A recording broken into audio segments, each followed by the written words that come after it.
I'm Alan Morinas. I'm the Dean of the Musar Institute, and I'm here today to teach about Musar.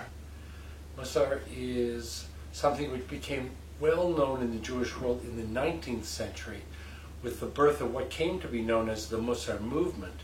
But in fact, the history of Musar goes back considerably further than that, back as far as the first chapter of the book of Proverbs, which makes a mention of Musar in the very first verse.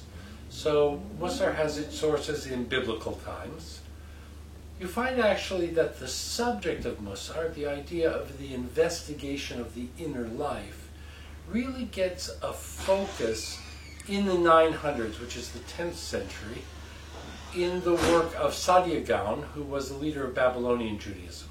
And he wrote a book called Sefer Deot ve'emunot, the book of beliefs and opinions, or opinions and beliefs. And in that book, he asks the question, how is it fitting for a human being to behave in the world? And with that question began the real development of the Musar tradition, even though you can find roots going back to the time of the Torah, and also the Mishnah, and certainly the Gemara. But 10th century really begins what came to be a tradition of Musar.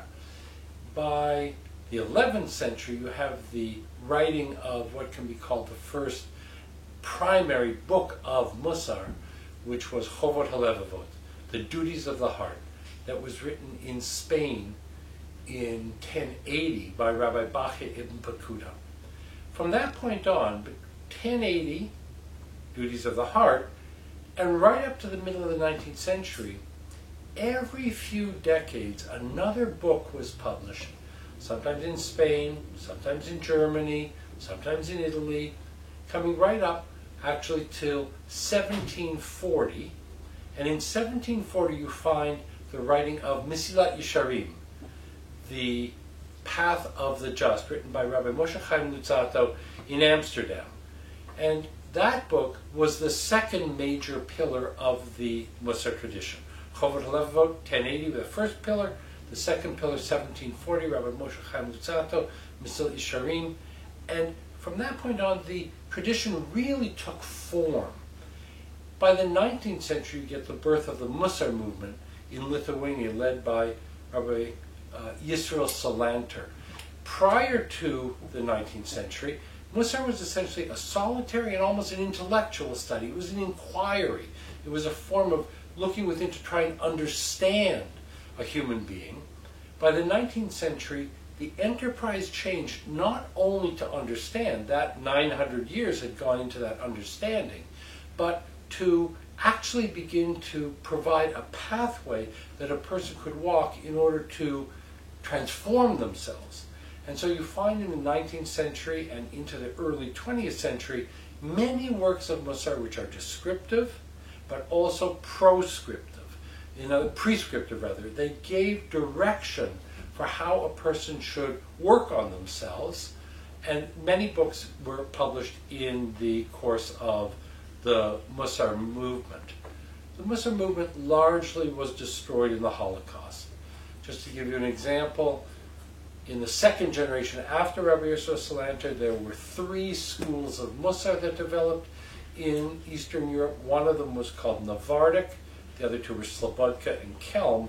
But in the Navardic school alone, there were 70 yeshivas functioning in different cities throughout Eastern Europe, 70 institutes of spiritual knowledge and self-development, and all of them were destroyed in the late 1930s and early 1940s. The Musar movement was largely destroyed, but not Musar, because people from Europe who had been part of Musar yeshivas, they moved to Israel. The first Musar yeshiva was established in Israel in the 1920s, and also to North America and to France, and there was a continuation. But what had been a great river of Musar in the mid-19th and early 20th centuries became a small trickle, but it continued. And you find that in the post-war period, rabbis like Eliyahu Dessler, Elia Lopian, and more lately Shlomo Wolbe, who died in 2005, continued developing this long Jewish tradition of personal self-transformation.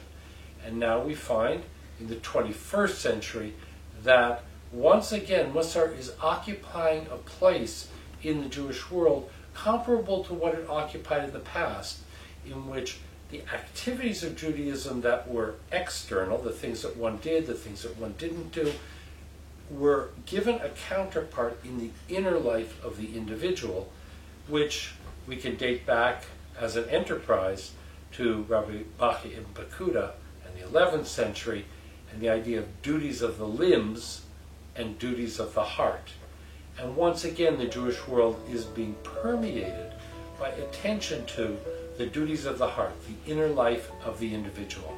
In a very short capsule, that's the history that Musar has proceeded on through the Jewish world.